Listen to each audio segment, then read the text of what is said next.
Hello, statistical scholars, and welcome to another episode of Fun Times in Statistics.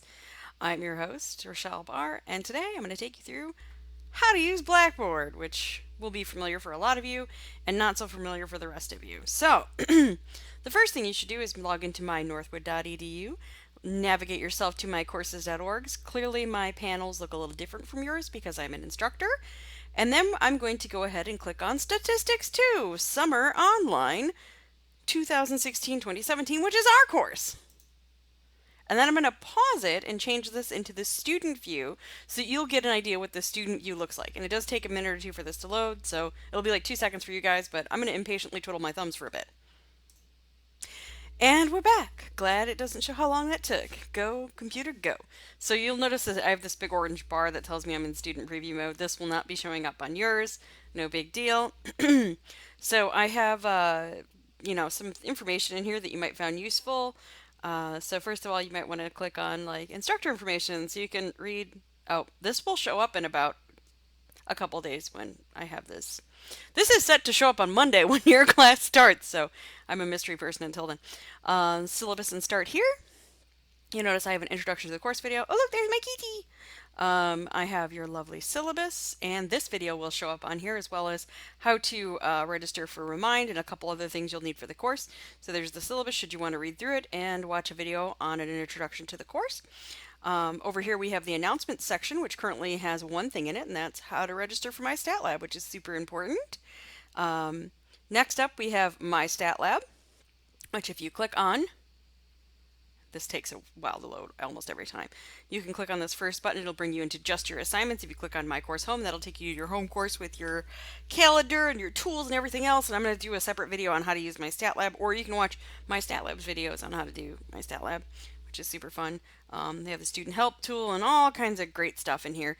Usually it doesn't have this button for you guys, so that's a new thing. I'll have to figure out what that's about. Usually I run a diagnostics to make sure it's running correctly and connecting correctly, but clearly that doesn't matter so much for y'all.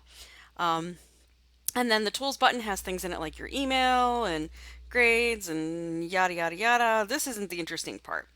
What I want to show you is all the content I've built for you for this class. So we go into course materials. Now right now there are only 2 modules showing. By the end of the course there will be 4. So this first one, notice it's called Module 1, one sample test. This should be plural. Tells you which chapters we're covering and then how long we plan to spend in here. So this is just the first 2 weeks of the class. Module 0 just has some review stuff in it. It also has links to my old review videos for Stat 1. So if there's anything you forgot from Stat 1, there's a bunch of junk on where to find it. So let's click into our module. And this has all the content of the course, your learning materials to proceed through.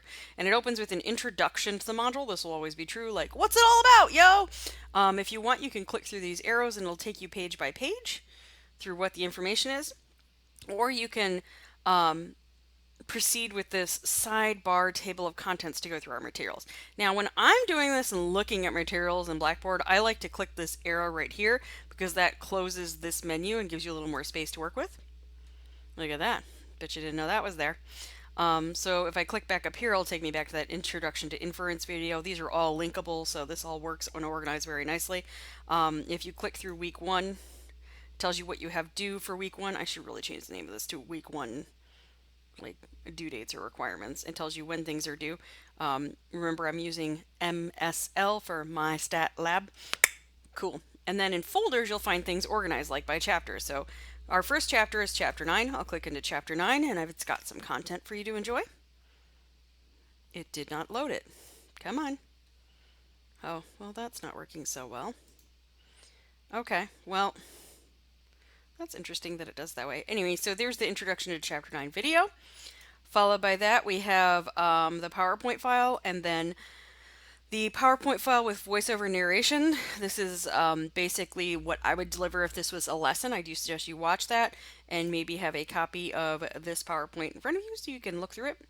Then we have some example videos. This is usually really typical. Now, I have these sort of designed in a specific way so that I have the embedded versions present. So these guys, how you can click in it and it'll play. Oh no, there's my own voice. Stop! Okay. So basically these are examples to go along with the course. You can watch these as many times as you want. It doesn't stop. They never go away. Great. Anyway, um, so you can click through all of these, yada, yada, yada. Watch them all, enjoy them. Woohoo. And then I have at the very end always a list of the links used to the videos that are present in your chapter. So if you didn't really like watching the embedded version, you can also watch them on YouTube. So I'm going to just click on this first one and pause it immediately so you don't hear my own voice. I didn't do that fast enough. Anyway, so a couple reasons why you might like to do this. There's a playlist this is on, which means you can watch as many of my videos in the row as you want. You can make this bigger. The version in here, you can't really adjust, and I have to set it to where it fits, which is kind of annoying. The other thing is, if you look at the settings, this has closed captioning on it, but you can't adjust the closed captioning. So if you like to read the words along with it, or if you think you missed something I said, because I've been noticed that I talk fast. On